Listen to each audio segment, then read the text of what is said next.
గొప్ప విషయం ఏంటంటే ఇప్పుడు ఈ రోజు దాకా అరబ్ కంట్రీస్ లో మెంటల్ హాస్పిటల్ లేదండి.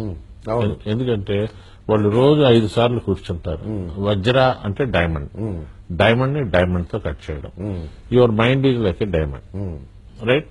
మైండ్ ఎక్కడుందో ఎవరికి తెలియదు, ఊరికే అంటాం అంతే.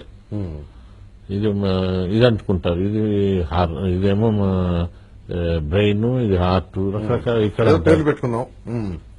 మైండ్ అనేది ఎక్కడుంది? మనసు గతింతే అంటే మనసు ఎక్కడుందంటే అంతేగా? అవును. ఆ మనసుకి సమస్య అదే వస్తే సినిమాలు చూసి ఇక్కడ చేయబెట్టుకుంటాం మనసు అనగానే. ఇది ఉండే. సో అలా కూర్చుంటే ప్రాబ్లమ్స్ రావండి. మీరు ఇప్పుడు ఎక్కడైనా చూడండి, మెంటల్ హాస్పిటల్స్ ముస్లిమ్స్ ఉంటారు మీకు, వాళ్ళు నమాజ్ అంటే ఎవరైనా ఉన్నా అంటే నమాజ్ చేయట్లేదు అంత. Okay. 5 సార్లు అలా కూర్చుంటే అదొక్కటే ఆసనం అండి. పొద్దున్న మధ్యాహ్నం భోజనానికి ముందు తర్వాత కూడా వేయచ్చు. భోజనం చేసిన తర్వాత కూడా ఎక్సలెంట్. చేస్తే పొట్ట రాదు, డైజెషన్ అవుతుంది, చాలా మంచిది.